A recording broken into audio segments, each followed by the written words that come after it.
Hey everybody, it's Karri, the program coordinator over at the Baum School of Art with another episode of Artist in Your Residence. I hope you guys are enjoying these videos as much as I'm enjoying making them. I'm having a lot of fun with them, just getting creative, and I'm really glad that we get to spend a little bit of time together. So today, the project I have planned is a watercolor resist. It's very bright, it's very colorful. It's a simple project that can be adapted to all ages. You can keep it as simple or as complex as you'd like. I just did a basic sun and mountain just to give you the idea and to teach you the technique, and then you can really take it from there and create your own piece of artwork. So you will need a couple supplies. I have some watercolor paper. I do feel that that works best. You can use any paper that you have on hand though, that would be just fine.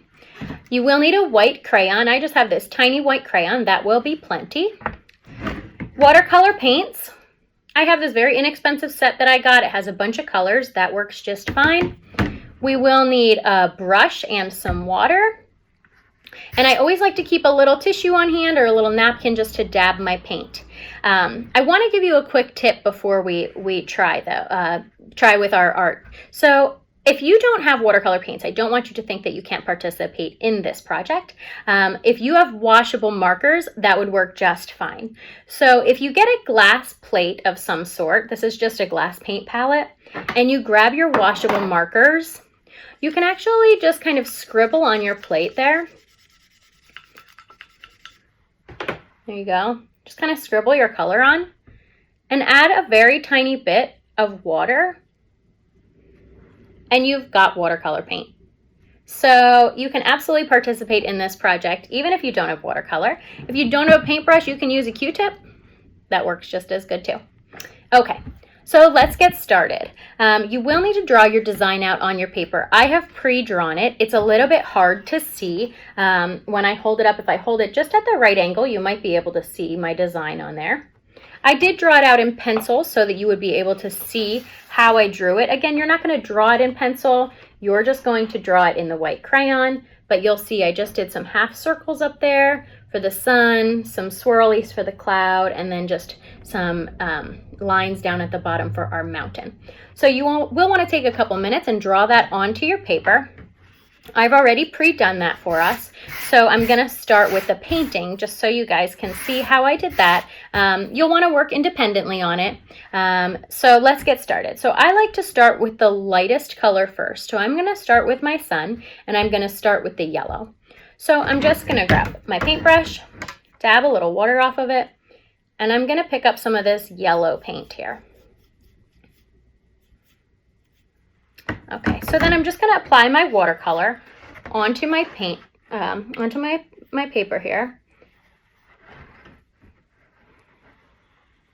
And as you can see, where the crayon lines are, the watercolor is resisting from that area. So I'm just going to very quickly paint the sun here. You want to take your time and do it nicely. I'm just going to do it quickly so that you can see the technique. Just moving on to orange. And then I'm going to dab a little bit of red up at the top. Okay, there you go. You can see the white lines have appeared where the crayon was. It's pretty awesome. It's a really fun technique. And then for the mountain, I'm just going to grab a little bit of a dark green paint for the base.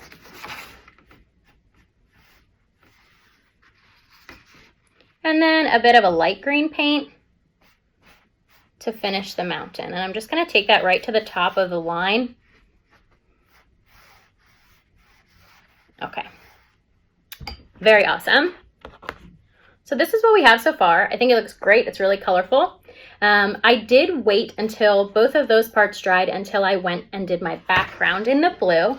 So I'll again show you my finished product so you can see.